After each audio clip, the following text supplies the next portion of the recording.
I don't know why. I just find it so fascinating.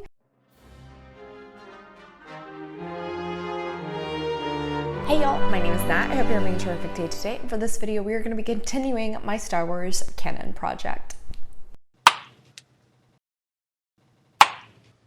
Alright, before we get to anything bookish, make sure to hit like and subscribe down below, as well as tell me in the comments, have you read any Star Wars books? Are you wanting to read some Star Wars books? And if so, where are you looking to start? If you are new here, hello, welcome to, I think this is like episode 4 now of my Star Wars Canon project, in which I am trying to read the Star Wars Canon novels, the ones that are still considered canon, not legends. And I'm going through this chronologically based on a list I found at yodasdatapad.com, which I'll link in the description if you're interested. I'm in the middle of the High Republic right now, and while things started a little bit rough, it's been going really well. I'm so excited for these next 3 books. I'm actually nearing the point where I'm going to be caught up on the High Republic for a little bit, and then gonna have to wait for the next books to be released. I honestly have no clue how that's gonna go for this Canon project when it comes to like episode layout. We'll figure it out. It's fine. For this video, I do have 3 books that I'm going to be reading, starting with the first,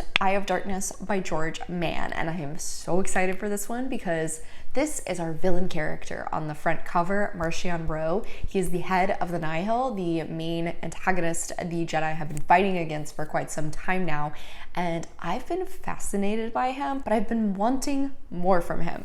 So I'm really excited to see what's in store with this one. It looks like events in this novel are happening about a year after the Fallen Star, and unfortunately, our Jedi are still working to fight against the Nihil. There is now a set barrier around the Nihil portion of space that they are claiming, and unfortunately, there are many planets in this area of space that are wanting to be under Nihil rule, and the Jedi are doing their best to try and help them, as well as try and figure out how to bring down this barrier. I'm not really sure how this barrier works in space, but we'll find out. Especially excited to see how things are going with our Jedi characters off of the events from the Fallen Star. There was some very exciting things happening in that book. There were some very sad things that happened in that book. They're tasked with protecting the galaxy, but that is not always easy. It looks like the second book I'm going to be reading, Defy the Storm, which is a young adult novel, is actually going to be taking place around the same time as Eye of Darkness. And we're once again going to be following Vernestra Rwoh, a character I've seen previously that I really enjoyed. She's one of the youngest Jedi and actually had her own Padawan, even though she herself was only 18. It looks as though she is actually going to be working with an unexpected ally who is trying to bring down the storm wall, possibly from the inside. Finally, though, is the one that I am most nervous about, if I'm being honest, and that is Temptation of the Force by Tessa Gratton, and I'll tell you why. On this cover is Avar Kriss and Elzar Mann, 2 characters that we've seen has this whole will they won't they thing, because they've been friends for years, and even though they were Jedi when they were younger, they definitely had some romantic tension going on there, which consistently keeps being brought up, but I personally have not really felt it between the characters. Maybe that's because we haven't actually seen these characters interact very much throughout the prior books, because if I don't care about a romance, I don't enjoy reading about the romance. But apart from those 2, looking at the summary, it does seem that we're gonna see some more of Bell, Burryaga, and Vernestra, 3 younger Jedi characters that I've really enjoyed, so I'm excited for that. As far as the actual plot goes, it looks like we are continuing to fight against the Nihil. We're continuing to go up against Marchion Ro. That's it for now. I will officially talk to y'all again when I have started into Eye of Darkness.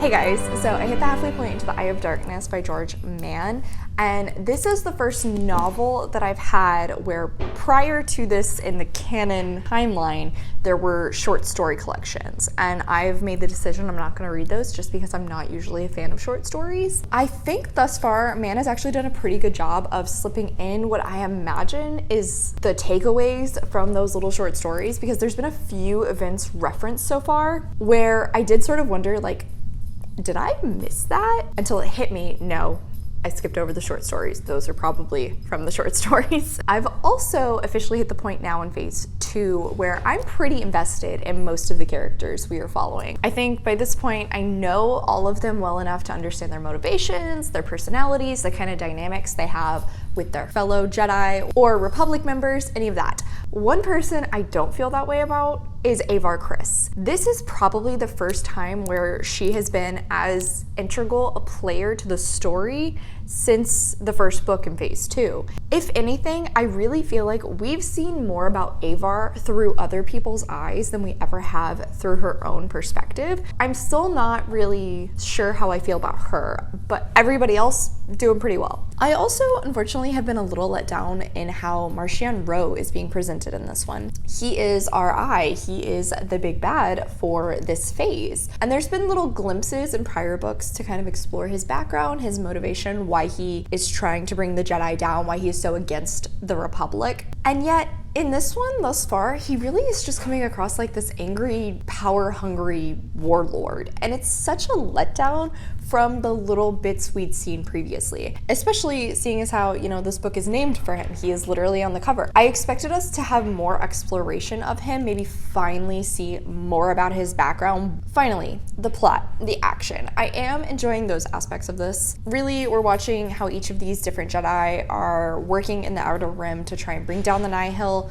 try and help the people impacted by the Nihil. Then there are a few people within the Nihil who are actually kind of trying to turn them into something a little bit more respectable and almost more like a governing body for the Outer Rim, and that's really interesting. I'm so intrigued to see what's going to come of that, especially since they've mostly been presented more as like these anarchist pirates. I'm curious if there's going to be some dissent going on within the Nihil group, and maybe possibly that might tie back to Lourna Dee and we might get to see more of her. Fingers crossed, I'm very excited for that, hopefully. But at the same time, I also just don't really feel like a lot's really happened to further the plot of this phase in this book so far. Yeah, this one is not going nearly as well as I was hoping for, unfortunately. Fingers crossed the latter half kind of has a comeback. We'll see. Hey guys, so I officially finished out The Eye of Darkness by George Mann, and unfortunately, my feelings for this book didn't really change from my first update. I do like a lot of the characters we're following here, at least on the Jedi side. Even some of the Nihil characters I was intrigued by. Marchion Ro of the Nihil, the one I was really looking forward to seeing more about. The presentation of his character here was really lacking. I do suppose he finally states that he basically wants to create an antithesis of the Republic and the Jedi. He's been fighting against them and utilizing his power to undermine them as much as he can, but there's still no explanation or background around why he wants those things. And again, with him being the titular character in this book, I really thought we were going to get some of that. Then the other character I was really underwhelmed with was 𝗖cie. I said before, she's a character that I feel like we spend more time seeing her through other people's eyes than actually building out her as a character. And again, I don't think that had really changed by the end of this book. She's a good Jedi. She is determined to do her best to save as many people as possible, but that's not really anything to separate her from all of the other Jedi characters we follow. There's just nothing really extra to her personality to make her stand out, to warrant my liking of her, my rooting for her, apart from, you know, she's a good guy. There's like the tiniest little bit of something in a relationship she has with another Jedi. But again, we've seen more of that through the other Jedi's perspective, and we don't really see any of it through her perspective. So I still don't really understand how she feels about the situation they're in. I still don't really think this book furthered the overall story in the High Republic much. If anything, I think maybe about 150 pages of this dived into aspects not previously seen and were something apart from Nihil causing havoc and the Jedi trying to stop it. And man, didn't really make me love these characters so much that I was able to ignore the fact that the plot was underdeveloped. So yeah, unfortunately, this one came out to about 3 stars. This was really a letdown, given how excited I was going into it.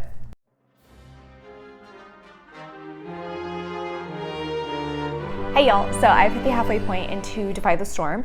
I realized that this is almost the most direct sequel to Out of the Shadows, and that's like 2 YA books ago. So it's kind of an interesting notice, but this is actually going quite well. I'm a little nervous because since it is a sequel to Out of the Shadows, that one started well in the first half, but then in the second half, it kind of let me down. I don't know how this one's gonna go. Everybody at this point is focused on trying to bring down this giant space wall thing, but it's more of like this temporal field in the Outer Rim that sections off the Nihil's area and won't allow any ships to enter it unless the Nihil approve of it. But what's very cool is it seems like we're seeing a lot of the same characters from Out of the Shadows, like flipping whose perspective we're seeing through. Whereas in that book, we were focusing on 𝗖ille, who's a cargo freighter. In this one, we're focusing more on her girlfriend, Jordana. I believe we saw through Vernestra's eyes, who was a Jedi there. Like we do see through Vernestra's eyes here as well, but we also see through the eyes of her charge, Avon. And Avon is actually the daughter of 𝗖cie, who has kind of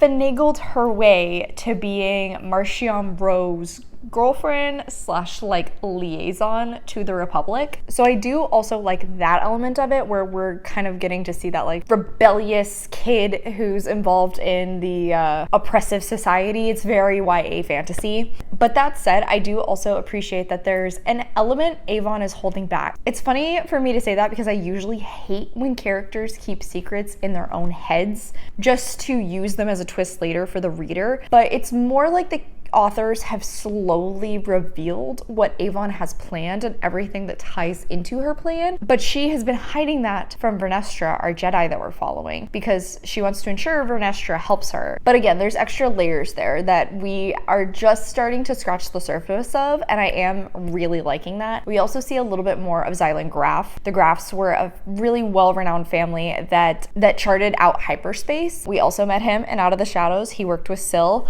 My issue with 𝗖ille being in the story is not with him. I don't mind him as a character. He's very unlikable, and you know, like he is just out to do what's best for him. He doesn't really care who's good, who's evil, as long as he ends up rich and alive at the end of everything. Problem is that people keep trusting him to not double cross them, to not backstab.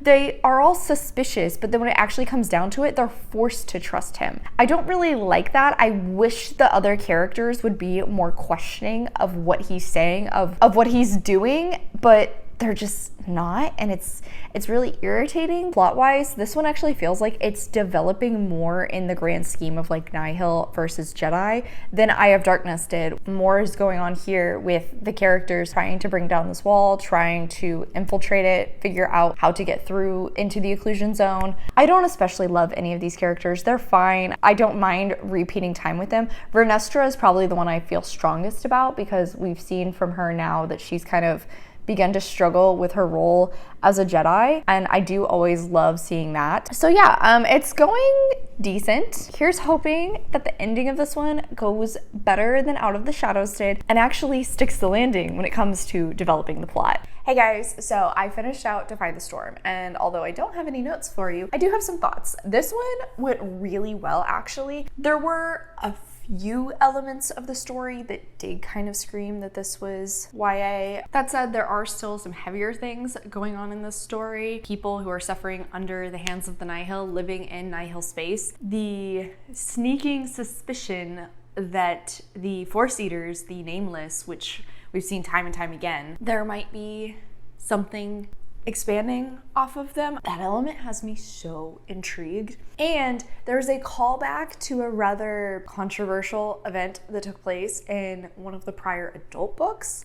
So I liked that because it means we're finally going to acknowledge it. I couldn't believe it wasn't really talked about all that much in Eye of Darkness. I'm basically realizing, why was Eye of Darkness written? With the Jedi we were following, Vernestra, I really enjoyed seeing her relationship to the Force and in her role as a Jedi kind of have this push and pull in the story here, where the more she learns about everything that's going on with the Nihil and her role in fighting them as a Jedi, but also her struggles with that role because she's experienced so much loss and so much pain. And she's really starting to grapple with this balance between like staying true to being a Jedi, but also staying true to her own morals and ethics. I really love seeing the internal struggles of the Jedi. I don't know why.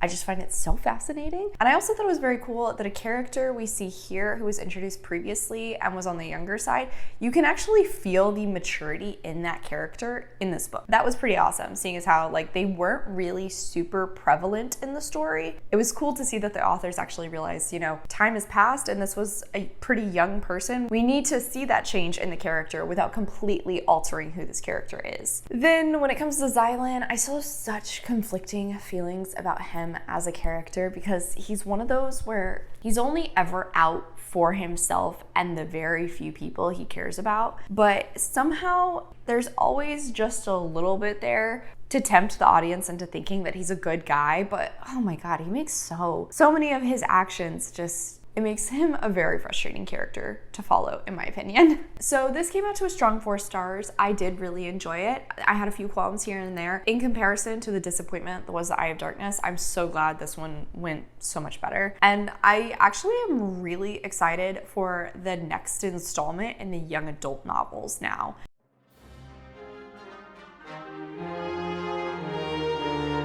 Hello, my friends.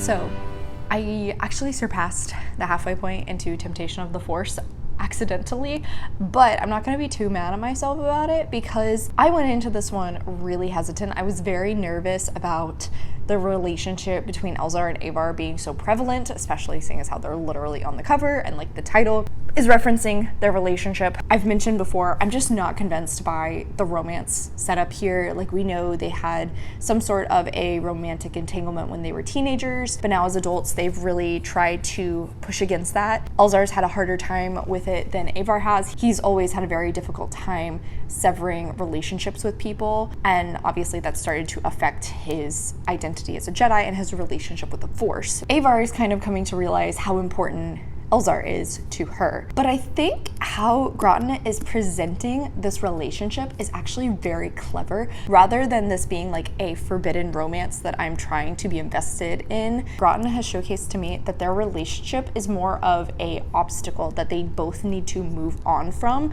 Honey, you've got a big storm coming.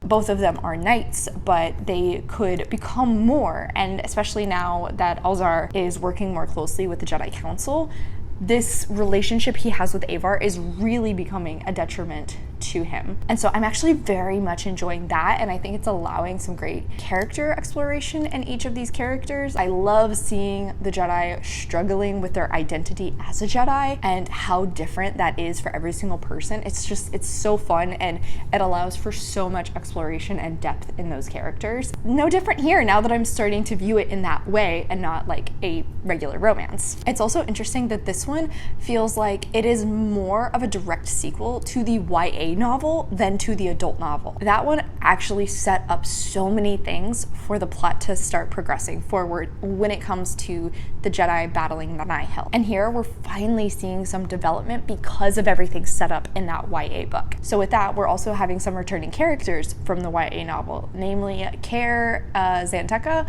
and Xilan Graf. Seeing as how both of those characters had been present in Gratton's prior novel with her co-author, thankfully, the characterization of each of them is pretty true to what was set up. I like that. And the way their relationship also is being showcased is very fun. There's been like a little bit more revealed around how they came to be together and also how their relationship even works because of being in the middle of this Nihil versus the Republic situation. I'm still a little bummed at the fact that Marchion Ro has really taken a backseat as a villain. I thought he was so interesting in the beginning, and there's been little mentions to things through other Nihil's eyes that we've seen in this book, namely his paramour, I guess I'll say, 𝗖cie.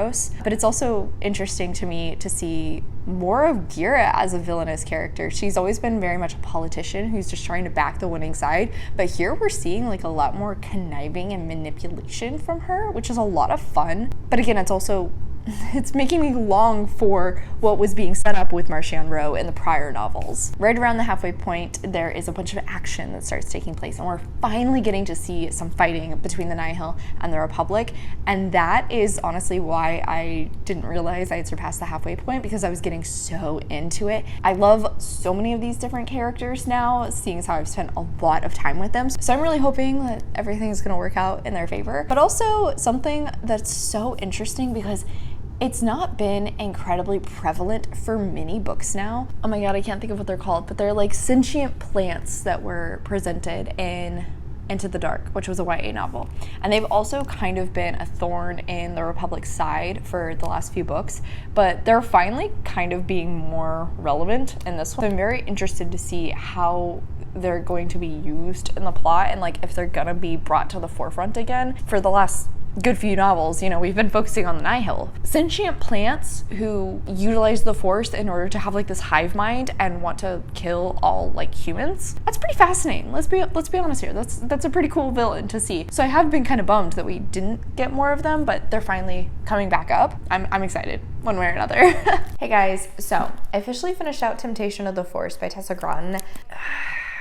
This book did exactly what I went into being concerned about, but at the same time, I actually enjoyed everything else apart from this whole plot between 𝗖ście and Avar. I actually really like the character development we've seen each of these two go through. I have not been convinced by a romance between these two by a single author. Not a single moment has convinced me that these two are in love. It feels like every author has told me there's romance here. I think I mentioned at my halfway point that I thought Gratton was actually going to turn this in a different way, to the point obstacle in their own ways by having this relationship. As though they wouldn't be able to progress forward and improve as Jedi due to this connection that they have. But that's not what happened here. There was actually an opportunity for 𝗖ście to move forward, I guess is how I'll say. And he struggles with it throughout a lot of the book. And I'll admit, I don't like how that was resolved. I don't like what happened with that. And then the fact that part of it comes down to his relationship with Avar made me even more irritated. So that said, there's a really big focus on love in this book. And its connection with the Force throughout this story is very philosophical. Around like the Jedi way of life and whether or not the belief of not having attachments actually means not being able to love people. How that can hurt a Jedi's connection with the Force and a Jedi's connection with other people and helping people. I feel like that was actually very well done for, say, Bell and Burryaga. We see these two become so much closer throughout this series. Both go through a lot of trauma while fighting against the Nihil, and their friendship strengthens the entire time. There's little nods to events between those two in like some of the middle grade novels as well that I didn't read, but they were kind of mentioned here and there throughout this one. Their relationship felt very well established. It felt like I'd actually seen it grow throughout the numerous books. But I could not say the same for 𝗖ście and Avar, which is the main relationship that is kind of pushing this message. Whenever we see 𝗖ście have this light bulb moment of realizing that loving people actually improves his relationship with the Force and improves his ability to be a Jedi, it just came across as really cheesy because I didn't believe in this relationship. It's so frustrating. Everything else about this book though, really freaking good, I'll be honest. I think Gratton's writing for this book was actually very well done, as there is a lot of character development. There's so much plot happening at the same time. And she manages both of those things and weaves them into the story very well. There's some awesome action sequences, some very nerve-wracking scenes, but again, we see some growth for Bell, Burry, Avar, 𝗖ście, Care, even Staros, who is the right hand of the Nihil's leader at this point. Every time I did pick up this book, so long as we weren't focused on the romance, I was completely pulled in. I loved it. Finally got to see more of Marchand Rowe being the true badass villain that we saw at the beginning of this series. I'd been missing that. I wanted to see some of that in Eye of Darkness. He was starting to feel stagnant and underutilized, but in this one, he's coming to the forefront again. And we're starting to see how he has laid so much out for this plan to work. The finale of this book has me so freaking intrigued for the next one. I can't wait to see what's going to happen next, particularly because of the role Rowe played here. I am so invested now. I'm just tired of following Elzar and Avar's will they won't they drama. I don't want it anymore. If that wasn't involved here, this might have been a 5-star, but because it was so prevalent, this was a 4. I couldn't give it any more in good conscience, honestly. And on this note, I also have to say now that unfortunately, it's gonna be the waiting game for the next books in the High Republic. I am currently caught up. The next one will be coming out in September, so I will pick it up, but then I have to wait another few months for the next book and another few months for the next book. The way this is going to work with my Canon project is I'm actually going to continue with the novels that are further in the future, but I will eventually have a Canon project episode continuing with the High Republic. I'm just going to have to officially start segmenting those out as well. But on that note, that is it for today, y'all. Thank you so much for coming to my channel. I really appreciate it. Make sure to hit like and subscribe down below. If you made it all the way to the end of this video, leave me a broken heart emoji in the comments. I have all my socials as well as a few ways you can support me linked in the description. I come out with videos on Monday and Friday, but until then, I hope you continue to have a terrific day. Love you, bye!